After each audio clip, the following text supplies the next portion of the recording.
Just you want me over here? Buenos días. Buenos días. Buenos días. Buenos días. Good morning. Good morning. Good morning, everybody. My name is Patricia Montes. I am the director of Centro Presente, a Latino immigrant rights organization. I am an immigrant from Honduras, Central America, the second most poor country in Latin America. That is my country. Honduras is the second most violent country in the world after Syria. I want to welcome all of you to this rally in solidarity with the people protected with temporary protected status, TPS.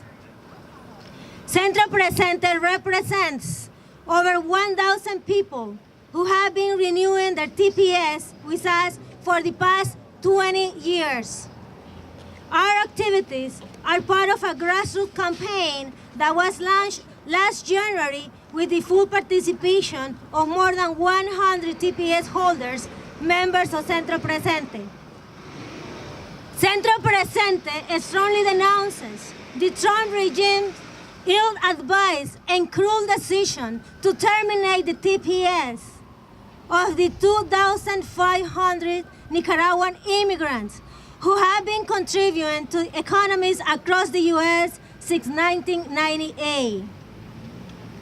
While they have not yet decided the fate to the 57,000 Honduran TPS holders, we know that this decision is part of a larger strategy to criminalize the more than 300,000 TPS holders from Haiti, El Salvador, and other countries that have suffered disasters.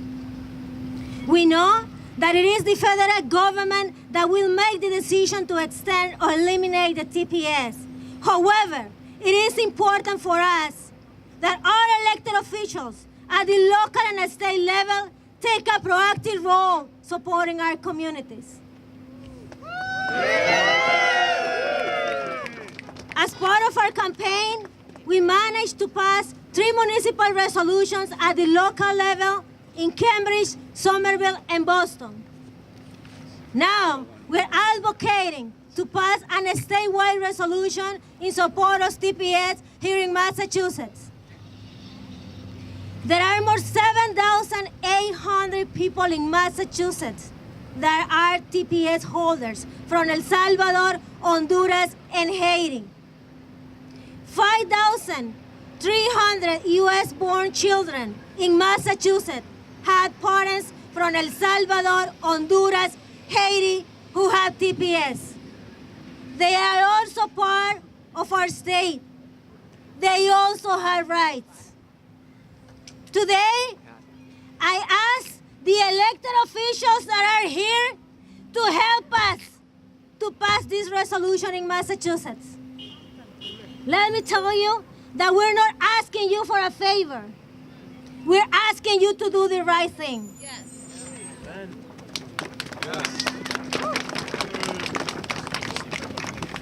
We're not asking you to pass a law. This is just a simple resolution, a simple statement that is going to send a strong message to Washington, D.C. If we keep silent in the face of injustice, we're also part of the problem. Thank you so much for being here. And we're urging you to file this resolution today and pass this resolution as soon as possible. Thank you so much. All right.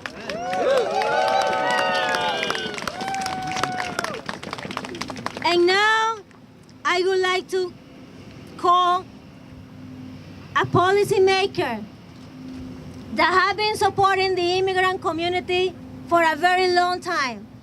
And in my opinion, he's the most progressive mayor in our state. Please help me welcome Mayor Curtatone from the city of Somerville. Thank you, Patricia. Good morning. Good morning. And welcome. Thank you. I am honored to be here at the State House to stand in solidarity alongside Centro Presente, state lawmakers, advocates, and most importantly, TPS recipients.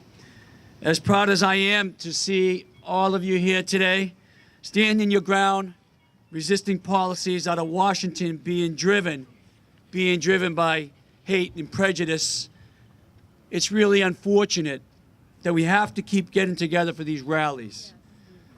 But if our American values are going to continually be attacked, then you can bet we're going to do whatever it takes to stand up for humane and rational policies and to make it clear that hate has no home here. We're going to stand up and make it clear that we will not forget that we are a nation built by immigrants, a nation where immigrants still help form the backbone of this country in our cities and towns, making vital contributions not only to our economy, but also to the culture of our communities, communities like Somerville. And we're going to stand up to prove that the United States of America is still a place that welcomes diversity, values inclusivity, strives for equality, and champions compassion. Despite our past and ongoing best efforts, it's really clear that those ideals are in peril in Washington. We've seen attack after attack launched at our immigrant communities in the form of travel bans, promises of a foolish wall, deportations, challenges to DACA, and of course, threats to TPS. I mean, just this week, those threats to TPS became a reality when the Trump administration announced its decision not to renew the temporary protected status designation for Nicaraguan immigrants. And it doesn't end there. With the extension of deadlines for Salvadoran, Honduran, and Haitian TPS holders approaching, immigrants here legally from those countries receiving TPS are at risk as well. Currently in the United States, there are more than 195,000 Salvadorans, more than 70,000 Hondurans, and more than 46,000 Haitians with TPS, providing employment authorization and protecting them from deportation and having to live in fear on a daily basis. In Massachusetts alone, you heard Patricia, 7,800 people are TPS holders from those three countries. But TPS recipients are more than just numbers. I mean, we know that. There are family members, there are friends, there are colleagues, there are neighbors. Their kids go to school with our kids. They're hardworking, law-abiding, tax-paying people who contribute both to the economic and social fabric of their respective communities and to this country, and who have been doing so for the many, many years and they have been here. In fact, more than half of all the TPS holders have lived in the U.S. for more than 2 decades. More than 2 decades. This is their home. These are people who have spent up to 20 years building their lives here. Some own businesses and homes. Some have fallen in love with and married citizens. Some now have children and grandchildren born here. Here in the Commonwealth alone, more than 5,300 U.S.-born children have parents who are TPS holders from El Salvador, from Honduras, and from Haiti. So think about how hard it can be even for a native-born American to pick up and move to a new city and start over. Now, imagine your family being ripped apart, as some of you are forced to return to a country you no longer know, where you may not be safe or be able to find work. Ending TPS for all 10 countries that have it would uproot the lives of more than 400,000 law-abiding U.S. residents, only to send them back to places often with unstable and unsafe condition in countries that aren't even ready to take them in or unable to take them in. Is America, or is the Commonwealth, is America really willing to become so inhumane? Are we really willing to be so unkind? Are we really ready to become a country that no longer has room in its manger? The answer must be no. At current count, we are a country of 323 million people. Certainly, we have room for these fellow human beings who came to us in dire need, stayed as conditions failed to improve at home, and as time passed became rooted, productive, and certainly needed here. The startling facts and figures of TPS, along with the thousands of personal stories out there from TPS recipients who are simply trying to get by, should appeal to everyone's human decency and to our American values. However, because Washington has made it clear they don't operate that way, perhaps we'll have better luck appealing to their logic and lingering promises of economic aptitude. To start, it would cost the taxpayers a whopping $3.1 billion to deport the approximately 300,000 TPS holders from El Salvador, Honduras, and Haiti. Additionally, the Center for American Progress notes that TPS holders are employed at high rates across a variety of sectors and offer up especially impactful contributions in the areas of construction, the food service industries, landscaping, childcare, grocery stores, industries that are vital to each of our everyday lives. If TPS recipients are no longer authorized to work at their current jobs, not only would it cost employers $967 million in turnover costs, we'd also see a $6.9 billion, that's right, billion with a B, reduction in contributions to the already fragile Social Security and Medicare systems of the span of a single decade. Immigrants are holding up that vital foundation for our future in retirement. And finally, if TPS workers from those three countries were removed from the labor force altogether, the United States would face a $164 billion loss in gross domestic product of the next decade. As if these potential impacts weren't large enough already, the significance of TPS holders' contributions will continue to grow in the future as they continue to raise families that include about 275,000 children born here in the United States. So it's crystal clear. Terminating TPS and deporting hundreds of thousands of upstanding immigrants isn't only callous, unnecessary, and rooted in prejudice. It's also reckless and irresponsible.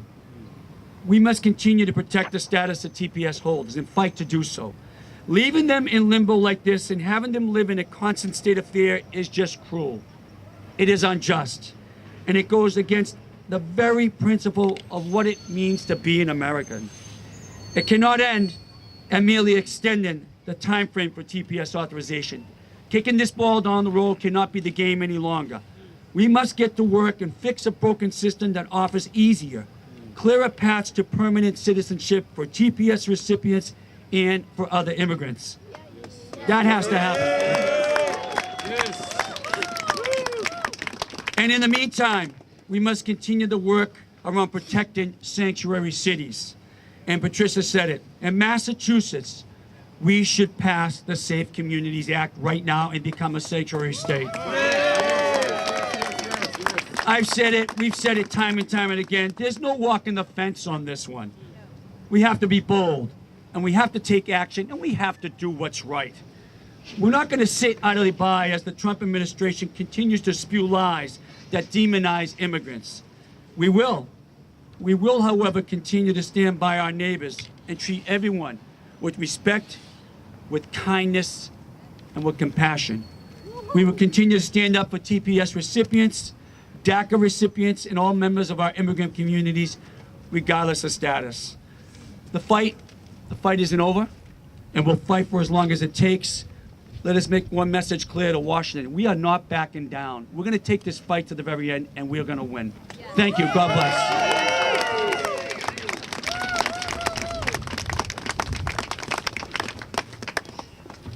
Thank you so much, Mayor Curtatone. Another applause, please.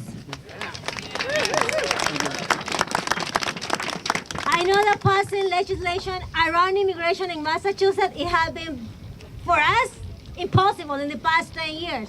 But you can do something very simple. A very simple statement.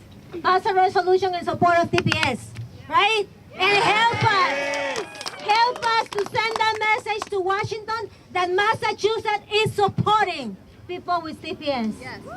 Now I would like to introduce my own state representative from East Boston, who actually had the chance to travel to Latin America, Mexico, and Central America and see with his own eyes what is going on there.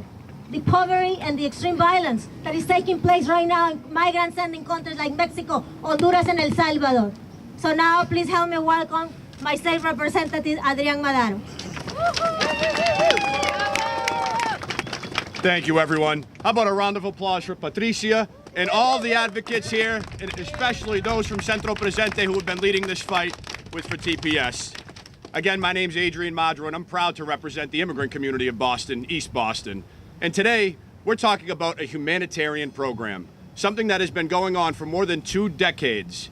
This has been bipartisan in many instances, supported by Republican presidents, extended by Democratic presidents.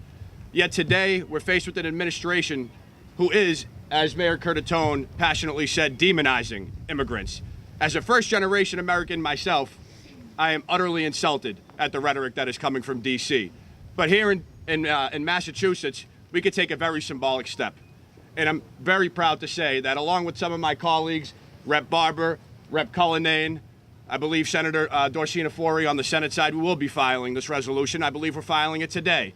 Because we can take a very important symbolic step to show our immigrants here in Massachusetts, but more importantly, to send a message across the country, and in particular to the White House, that we do respect our immigrants, that we do appreciate their contributions to our society. And when you're talking about TPS recipients, you're talking about those who were granted protection because of an awful circumstance, whether it was earthquake, whether it was hurricane. These are folks that needed a helping hand. We extended that helping hand. For more than 2 decades, they have been members of our communities. They're children of U.S. citizens, they are taxpayers, they are business owners. And if you look at East Boston, where I represent, we have one of the largest Salvadoran communities, I believe, in the state, if not New England. And many of the Salvadorans in East Boston were recipients of TPS. And I can tell you personally, the devastation that would happen on my local economy if those TPS recipients had that protection taken away from them. And Eastie is just a microcosm of the broader issue in the state and of the country for TPS recipients. So we must take action. I look forward to working with all of you activists to pass this resolution, and I look forward to working with my colleagues in the legislature as well. Thank you. Now I would like to introduce Representative Christine Barber, who also represents a lot of people who live in Somerville, right? Yes. Who had TPS. Good morning, everyone. Good morning. It's great to see you here. I'm Christine Barber. I'm the state representative from Somerville and Medford, and I'm so proud to be joined with so many members of Centro Presente, the Haitian American Coalition, SEIU 32BJ and 1199, and so many other advocates who are here, and my colleagues who are here today in support of TPS and of immigrants all over our Commonwealth. It's especially great, I think the entire Somerville delegation is here. So that is because we are a city of immigrants. And we know that TPS is incredibly important. We have members of our community, Haitians, Salvadorans, Nicaraguans, Hondurans, who have been in our community for years, for decades, and are an important part of our economy. This is not a controversial issue. It should not be. Even the U.S. Chamber of Commerce is supportive of reauthorizing TPS. These are folks who have been in our community and are contributing huge amounts to our economy. It's a bipartisan issue. Both Presidents Bush have reauthorized TPS, and President Clinton, President Obama. This should be a no-brainer, but unfortunately, in this time, anything to deal with immigrants is coming under fire, and we have to fight back. So most importantly, these are members of our community. These are our neighbors, these people making our community stronger. And I'm proud to stand with Rep. Madaro, Rep. Cullinane, Senator Fori, and others of my colleagues to put forth this resolution today to support the reauthorization of TPS and support everyone in our communities.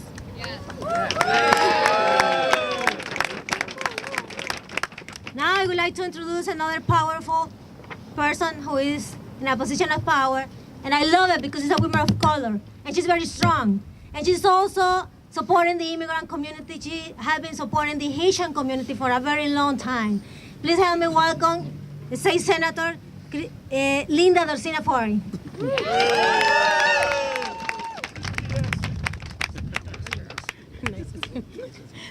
Hello, everyone, and good morning, huh? Good morning. We have work to do, don't we? Yes. I want to thank Patricia and Centro Presente for putting together this incredible rally. I want to thank Mayor Curtatone for your courage and always standing up, right? Always doing the right thing, really. And so I want to thank my colleagues, Representative Madaro, Rep. Cullinane, so many people, Rep. Driscoll, okay, I can't do it all, but Senator Jalen from the Senate side. But I just want to say it's so important that we're here together in solidarity, to say that TPS is too important. Temporary protective status is too important for our families here in Massachusetts, for us to let our federal government walk away from their commitment to our families. And it's very, very important. And I stand here as a first-generation American, right? My parents came here from Haiti, not speaking a lick of English, but they knew the opportunity of this incredible country. In the process, they had their children. And they said, Linda, work hard, get the grades. So I know I stand here because of hard work and the love of my parents. But it's only in this great country that we call America that a first-generation girl from Dorchester can stand before you as the state senator for the 1st Suffolk District, right? And I say that because our families from El Salvador and Honduras and Haiti, which a TPS is coming any moment, our Nicaraguan family and friends, right? It's gonna come down any moment. Folks leave their country, leave everything behind because they know of this great United States. And they come here to make a better life for themselves, but they have papers, they have TPS, they are here because they can be here, and we need our government. We need our president and this administration to understand the impact of removing TPS will have on our families, will have in our communities here in the Commonwealth, will have on the economy, as you heard from Rep. Barber. No doubt, the immigrant community is critical to Massachusetts. No doubt. I see 1199 is here.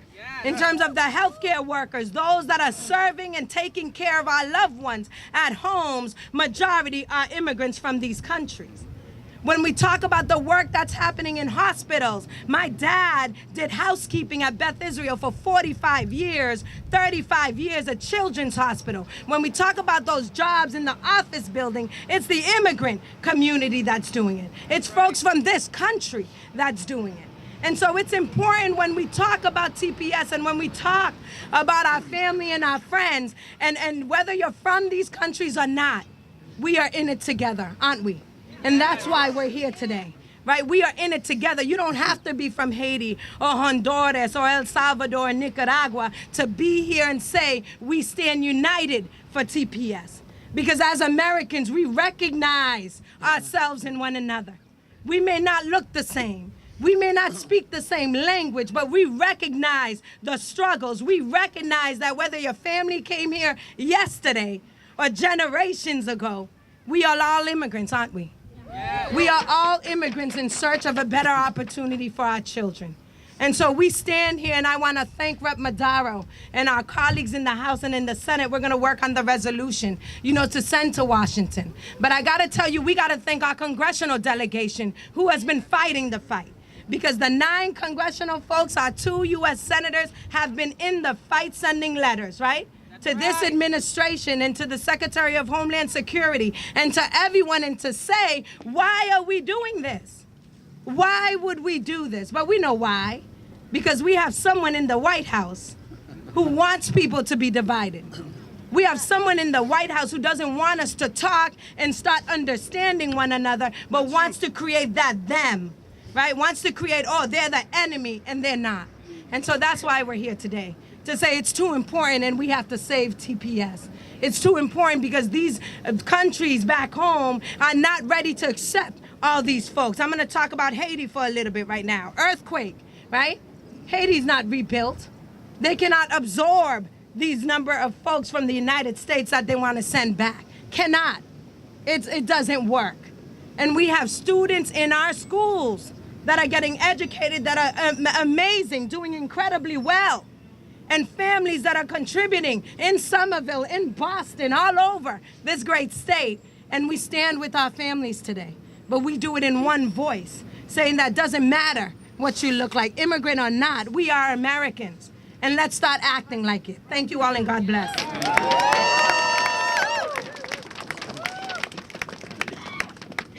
I told you, this is powerful, right? Yeah. Now I would like to introduce another powerful person who is also representing a lot of people from Somerville.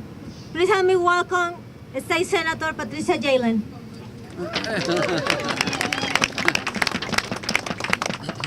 Can I just say what she said?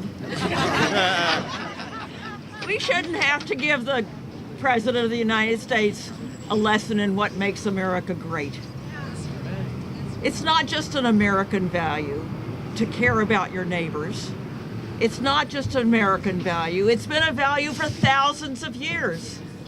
I hate to read Leviticus, but even in Leviticus, it says, treat the stranger in your land as you would yourself.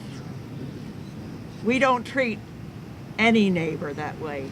When our neighbors were in trouble, we invited them in to protect them from violence and from environmental disasters. We're not sending them back. These are our neighbors. And we shouldn't have to lecture the President of the United States on what makes America great economically. What happens when the jobs that are the hardest to fill, the fastest growing jobs in this country, if we take away the people who do that work? What am I going to do when my parents don't have somebody to take care of them at home? I'm going to have to quit my job as well. We are going to lose so much if this happens, just if we care about our economy. So thank you all for being here. This is so wonderful to see this kind of participation. Let's do this.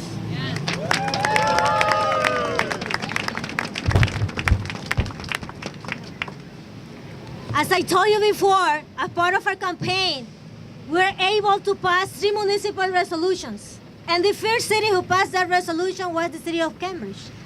And now we had here today two representatives from that city. I would like to introduce Representative Marjorie Decker. Hey, Thank you. Marjorie. Thank you. Do we send our neighbors back to their homes that they've been burned out of? Do we take children who have no food at home and send them home to be alone and hungry? No. Would we ask victims in Texas or in Florida or in Puerto Rico to go back and live in the floods and the swamps? No. That is exactly what we are doing when we deny people extended protections. That is not who we are. And I want to thank Senator Jalen for reminding us it's not just an American value. It's about anyone who believes in human rights and dignity and compassion and has a moral center. We are people who care about one another. And so I stand here with all of you and many of my incredible colleagues, and I say, what will it take? What will it take to really see the humanity and the moral obligation to care for one another? And it's turn up the volume, turn the indignation outwards, mobilize, organize, be relentless. The resistance is about human rights. I have traveled to El Salvador many times, and I witnessed firsthand the strength and the courage it takes to leave your country. I have watched children where it was an act of resistance to go to school, whose fingers have been chopped and removed because they dared to seek an education, and so therefore have had to flee their country and come here looking for a better life. It has been said, and it needs to be reminded, immigrants do not leave their country because life is safe, good, and healthy and thriving. It is hard for many of us to believe, particularly if we've never left this country. There are very, very good lives happening, enjoyable lives that take place in community outside of our country. And people are forced to leave them, abandon them, and come here for the future and the safety of their children. It is time that we turn the volume up. This is the resistance. It is about human rights, and we will make sure that we continue this fight. It is a fight that is ours. We are immigrants. I think I'm 4th generation removed. At some point within 15 years, we forget until we start feeling the violation of our dignity. So today we stand here as immigrants who are citizens or are about to become citizens, or who are looking to us to do what we do, and that is to offer help, respect, and support to our neighbors outside of our country. Thank you. Thank you so much, Representative. The second city who passed that municipal resolution was the city of Somerville, right? And we also have here today another representative who have been supporting the immigrant communities, people of color in general, for a long time. Please help me welcome Representative Denise Provost. Good morning, everyone. Good morning. Yeah, well, there's more people here every time I look. That's great. My name's Denise Provo. I have the honor of representing a district in Somerville, and we are a city of immigrants, as has been said. Now I'm going to ask y'all a trick question, kind of. Who here is Nicaraguan? You know what? I think we all are. I think we all are. And who here is Honduran? It's all of us, right? And who here is Haitian? Wow. Even the microphones are volunteering to me. And who here is from El Salvador? Yes, yes. So I think the lesson is it's all of us. This is an attack on all of us. Any attempt of ICE or any other federal authority to come after any of us is an attack on all of us. Yes, yes, yes. Yes. And the way that we respond to these threats to some among us is to stick together. Yes. To stick up for each other, Yes. to join hands, to join arms, to become a true community of all, a true community of all. Yeah. And that is, I think, the nature of this Commonwealth for a long, long time. It won't have been the first time that we defied the federal government. You know, in the 19th century, when the Fugitive Slave Act had been passed by Congress, Massachusetts was defiant. When a young fugitive slave who had settled in Massachusetts became a free man in Boston and was pursued by federal marshals and taken back on a ship to the south, the streets of Boston were lined with people wearing black armbands.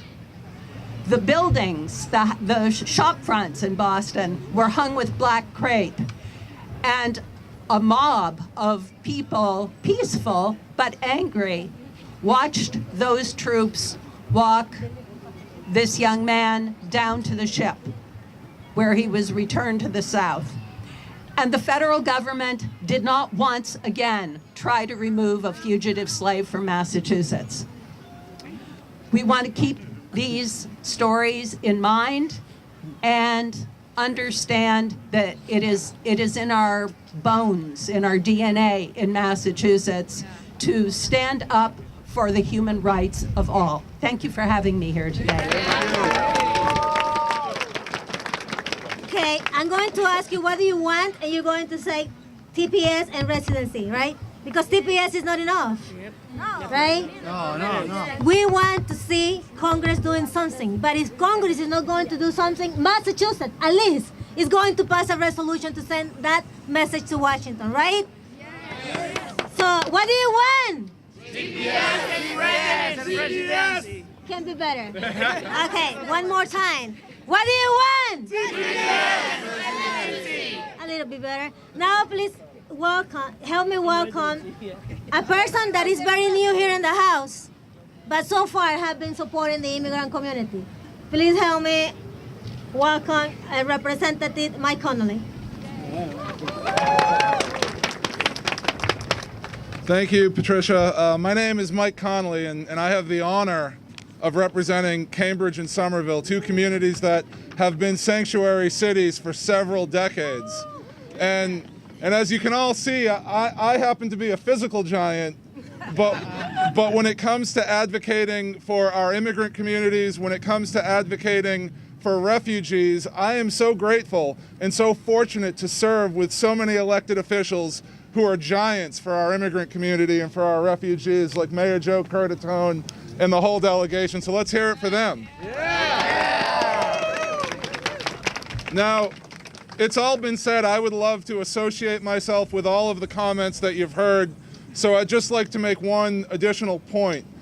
First and foremost, we denounce Donald Trump for his cruel and irrational decision to terminate the TPS program. And I just want to say, brothers and sisters, when we think about this decision, there's no logic, there's no rationale, there's no analysis that could ever justify this decision, is there? No. So let's call it out for what it is. This decision is racism. This decision is xenophobia. And this decision is white supremacy, and we stand against that. So I am so proud to stand with my colleagues and stand with all of you. Thank you so much. 100% with you.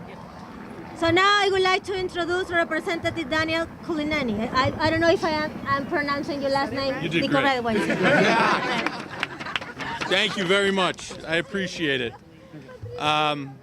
It's an honor to be with my colleagues and with each and every one of you, and by association through your friends and your families and your networks and your communities. I will say that these are very dark times, and it takes a special type of arrogance in a nation of immigrants to put policies forward that pull up the ladder behind you.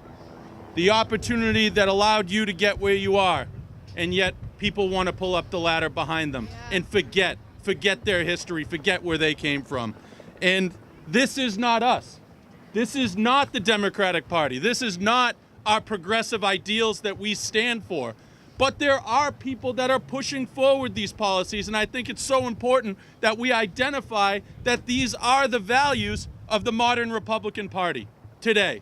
A party that stands for fear over facts, slogans over solutions, divisions instead of diversity, and an administration that can't figure out how to help people that have suffered a terrible natural disaster in our own shores in Puerto Rico, is not qualified to tell whether or not people are safe to go home in Haiti, Honduras, El Salvador, and throughout Central America. They're not qualified to do that. And so we know as Democrats our diversity is our strength. And my hope through all of this is that we build a coalition so strong, so mobilized, so organized in facts and effort that the only person that's packing their bags when it's all said and done is the president when he's impeached. So we know that undocumented immigrants pay $12 billion or more in taxes every year. We know it would cost over $4 billion to deport them. That's $16 billion plus out of the economy. Those are facts. So being anti-immigrant isn't just anti-history, it's anti-U.S. economy. So when they want to cite the economy as the reason for doing X, Y, and Z policy that makes no sense, we need to remind everyone that it is terrible policy. It makes zero fiscal sense. And so we stand with the more than 320,000 TPS holders who have been here, some for 20 years, whose children are citizens, the families, the businesses they've started, the schools that they're in. And they have done every single thing this country has asked them to do. Yeah. They've come forward. Yes. We owe it to them to have their backs. It's not just the right thing to do. It is something that we have a responsibility to do in government. Yes. And so I'm proud to represent the communities of Mattapan, Dorchester, and High Park and Milton. And I followed in someone's footsteps who's an absolute giant up here and has paved the way for so many people, and that's Senator Linda Dorsina-Forey. And so I was honored to follow in her footsteps in the 12th Suffolk District. We stand together, all of us up here, shoulder to shoulder, with the people and organizations that are standing behind those with TPS, and we need to send a clear message to Washington. And that's why I'm proud my name will be on this resolution today, so that we can make sure that our ideals are echoed down in Washington with an absolute megaphone. So please continue to mobilize, continue to talk about it. But what is so important is that remind people there are people trying to do this to your friends and your family, and don't let them get away with being anonymous. Thank you. Thank you. As I said at the beginning, I'm from Honduras. Honduras is the second most violent country after Syria right now. That's right. And the most violent country after Syria right now is El Salvador. We have been talking about people from El Salvador and Honduras, and today we're going to have testimonies of 3 members of the community that are here from El Salvador and Honduras. Right. They had the courage to share with us today their testimonies. But before, I would like to introduce another person that is also fighting for the rights of the Haitian community. And I think it's important for us as Central Americans to join forces with our brothers and sisters from the Haitian communities, right? Because all of us, as people of color, are being oppressed by the same system, right? A political system that is political and economic system that have been oppressing us, not just here in the United States, but also in our own countries of origin. So that's why it is important for us as Central Americans to join forces with our brothers and sisters from the Haitian community. So I would like to introduce Pastor Default from the Haitian American United. Thank you for being here. Thank you very much. My name is Geoffroy Fleurissin. I am the chairman of Haitian Americans United. Also, we form a coalition of almost 40 organizations made of Haitian Americans as well as all the Americans friends of Haiti. I would like to thank Centro Presente for the opportunity to join forces together, to stand together, and to advocate for the rights of all immigrants. We are all created at God's image, and we are all God's children. My Bible says it is a sin to know what is right and not doing it. It's a sin to know what is good and not doing it.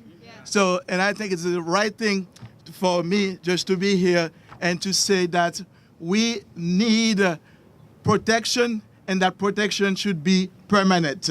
We need protection, and that protection to be permanent. I would like to thank very much, especially the 11 congressional delegation from Massachusetts who sent a letter requesting extension and renewal for TPS. I want to thank also all the elected officials who stand with us, advocated with us, and know exactly we are valuable because we are all valuable in the sight of God. We are all valuable. And all the other unions members, civic leaders, business leaders, corporate leaders, organizations that stand to say that it is unfair, inhuman to send people back to Haiti, Salvador, Nicaragua, or the Honduras. Let me tell you that Haiti is still a typical case for extension of TPS. Regarding that, we have 300,000 Haitians that were killed in the earthquake. Still 1 million was displaced. And right now we still have 40 to 50,000 still under the tent. They still cannot be reunited. So the cholera outbreak came in and killed almost 10,000 and 900,000 still infected by this cholera outbreak. And the Hurricane Matthew destroyed the whole peninsula of the southern of Haiti. So we are still a case for the extension of TPS. And as my colleague, Pastor Milton from the Everett Haitian Community Center said, we need to pray, we need to speak, we need to ask, and we need to stand. Let's stand together with us and advocating for all the immigrants, all the people impacted by the TPS, and we know together we will win that fight. Thank you very much.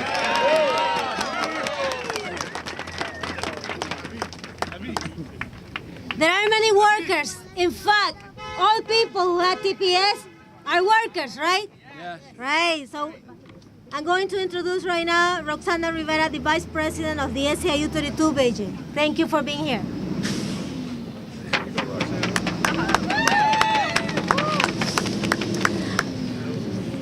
Hi, my name is Roxana Rivera. I'm the Vice President of the Service Employees International Union, Local 32BJ. We represent 18,000 workers here in Massachusetts that actually secure office buildings as well as clean office buildings throughout the state of Massachusetts. And many of our members are TPS recipients themselves. Yesterday, my heart was broken when the decision came down to end the TPS status for Nicaragua. I thought of my member, Juana Portillo, who has been here for a decade, had US-born children, had worked hard, had paid her taxes, had met the high bar every 18 months to be allowed to continue to stay in this country, had actually scraped with her husband enough to reach the American dream in actually buying a home just 2 years ago. And knowing that that dream will slip from her with the decision that was made yesterday. Juana is not alone. We know that roughly a third, 30% of all TPS holders nationwide are homeowners. Ending TPS would also put over 60,000 mortgages nationwide at risk for foreclosure. But you know what? We will continue to organize. Everything that people have done in the past months has mattered. We would not be sitting here. We would probably be sitting with a different decision about Honduras if it wasn't for the sharing of the stories of the impact. We have actually been able to get unlikely supporters speaking out in favor of TPS. We have the U.S. Chamber of Commerce, right? We have foreign policy experts. So we have to continue to organize in the coming days because there's no reason why whole families need to be destabilized and ripped apart from one another. It does nothing for our communities. And we need to make sure that our governor speaks out in support of those thousands of folks here in our state. Because without the presence in our state, Massachusetts stands to lose $645 million from our annual GDP. So we need to send a message and have DHS do their job with extending TPS. For now, we're talking about Honduras, we're talking about Haiti, we're talking about El Salvador, but we also want a permanent fix. The nature of the relationship with these thousands of people have changed with our country because they have made our country what it is today. And so we want to make sure that the efforts of different congressional members to push forth legislation, we want to be able to support those. We want to make sure that folks at the end of the day have a path to citizenship because they have earned it. Thank you. So what do you want? I want to hear you one more time. What do you want? So we have been talking about them, but they are here, right? They are here. So now let me introduce one member of Centro Presente. He is from Honduras, and he has been coming to Centro Presente to renew his TPS for 20 years. 20 years. So please help me welcome Omar Rodriguez, who is a member of Centro Presente from Honduras, and Jennifer Hernandez is going to interpret for him. All right. Good morning, everybody. Good morning. How are you? I expect everybody's good. So my name is Omar Rodriguez, and I'm from Honduras. I'm a TPS holder. I'm here for 20 years. I'm working hard. I'm contributing with the community, with the state, with the government, and I'm doing the right thing. Since I came to USA, I try to do my best, respect the laws, and work hard to be better with my family. to eliminate, cancel, or deny the TPS will be a tragedy for me, my family, for everybody in Honduras. Honduras is the top 5 crime country around the world. It's not in war. It's because gangs, it's because crime, it's because extortion, and everybody kind of stuff like that. Our government can keep safe our population. So the other thing is, so USA and the government in 1990s create TPS, temporary status protection, to protect the life of the people is in United States. So this government try to send back our people to our countries. In our country, it's not the hurricane yet, it's not earthquake like Haiti or other countries, but we got crime. If the government want to protect the life, which is the values and principle of the people of the United States, they got to protect to us. Why? If they send these people back, we know sooner or later, but sooner will be, we will die. Somebody will kill to us because they think and they guess we got money because we live here. No, we don't have money. We are working like everybody. So I pray to the government and the people who is handle this kind of matter, forget about policies issues. Please think, when they create this program, they need to say life, protect life, which is the fundamental right that people has, the humanity has. Please help to us, government, councilors, governors, and everybody take care of our community. We need it. Thank you so much.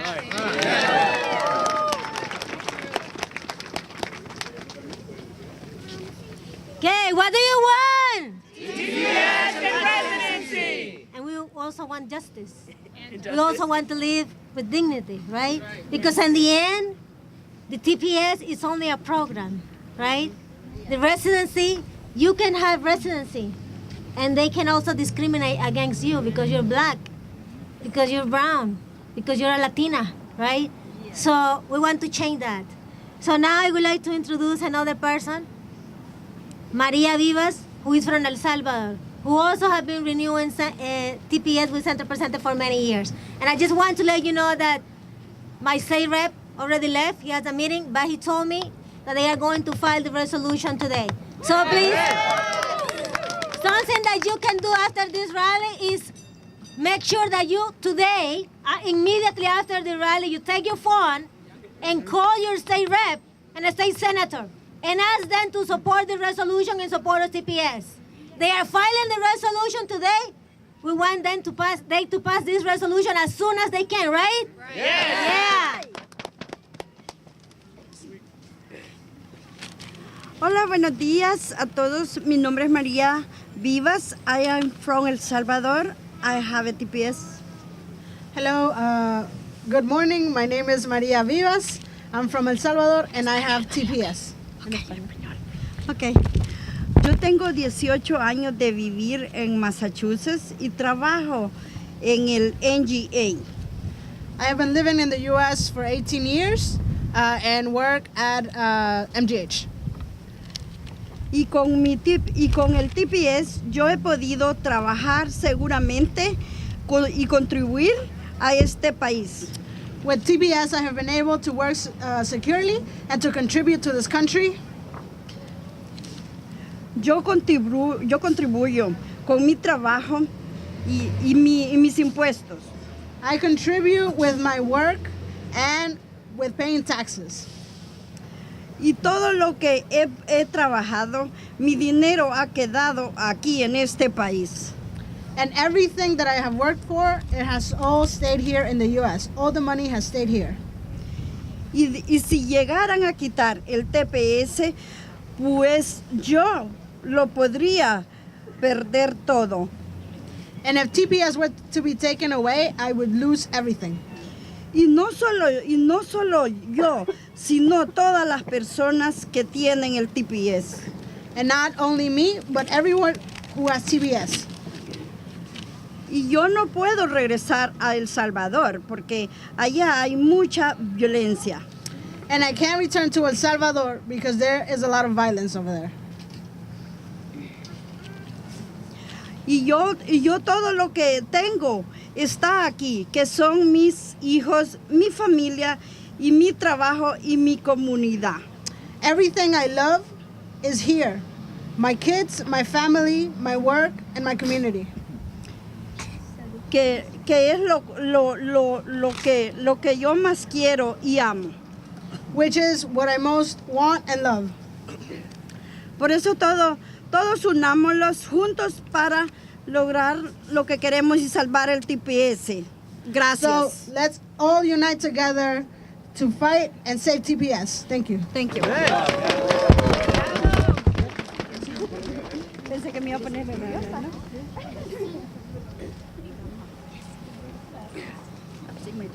Now I would like to introduce another person who is actually not a member of Centro Presente. She's a member of the Honduran Project, another organization that have been doing a lot of work in support of the Honduran community.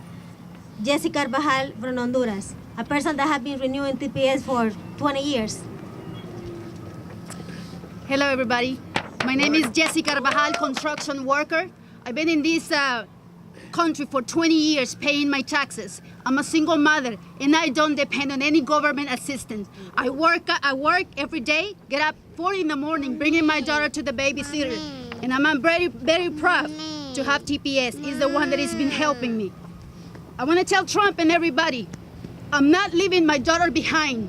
And I'm not taking my daughter to this country, which is, everybody knows, is the worst place in the world. I am not giving my daughter to violence, to gang members. No, this is her home. She has the right to be in her home, which is Massachusetts. It's United States, it's her country. I'm not taking her to my country. In my country, it's only death. We breathe death. There is nothing. And besides, I don't own a home. Yes, mommy. I don't own a home in Honduras. I'd be homeless with my daughter, with the American girl. She is an American. I can provide here what she needs, her essentials. And again, I've been paying taxes like anybody else. Please, help us. We need help. Thank you so much.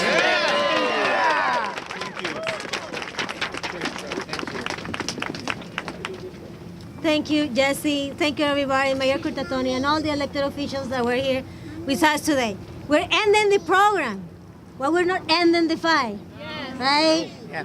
So, on behalf of Centro Presente, I want to thank all of you, but before, we need to pray.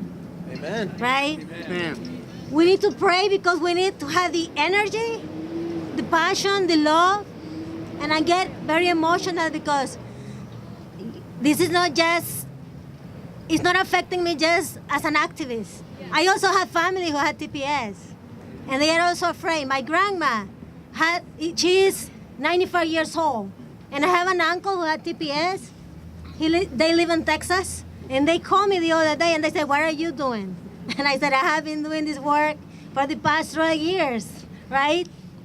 And now it's affecting my own family." I don't think that my grandma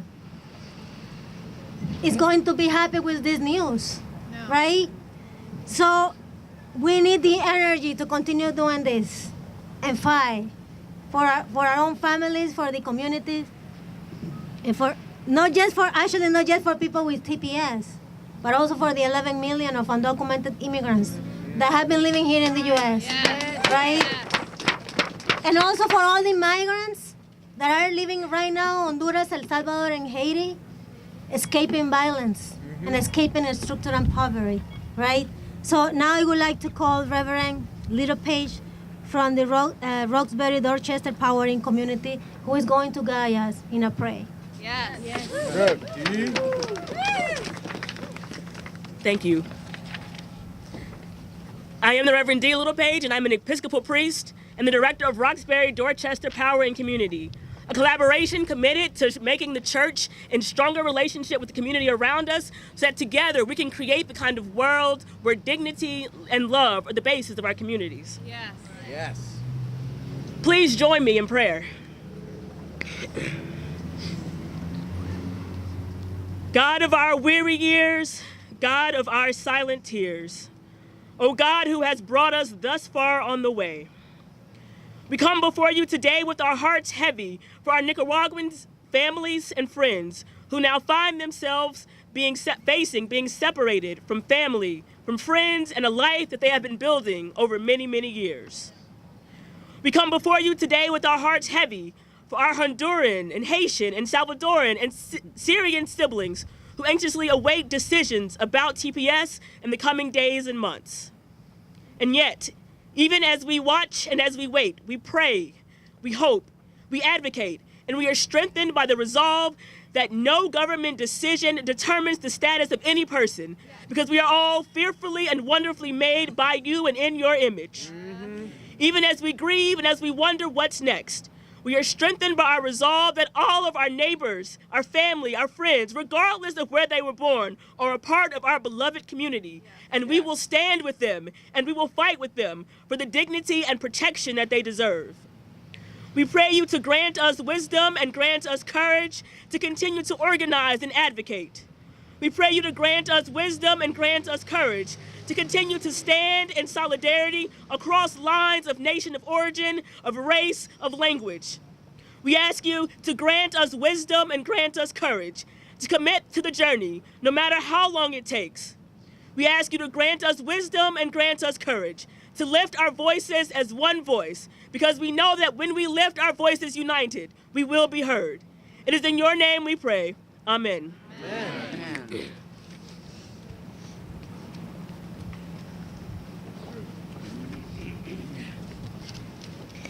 Muchas gracias a todas las personas que estuvieron con nosotros hoy.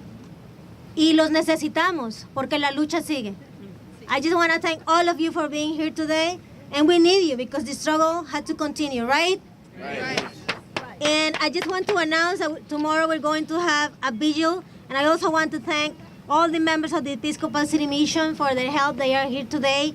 And we have been organizing a vigil that is going to take place tomorrow here in 138 Tremont Street, right? Yeah. Here in front of the Common. So I hope you can come join us to support all the immigrant families that have TPS. On behalf of Centro Presente, thank you so much for coming. And I really want to give another applause to Mayor Curtatone, who was the first policymaker who was here with us, and he stayed until the end. Thank you so much, Mayor. Okay, what do you want?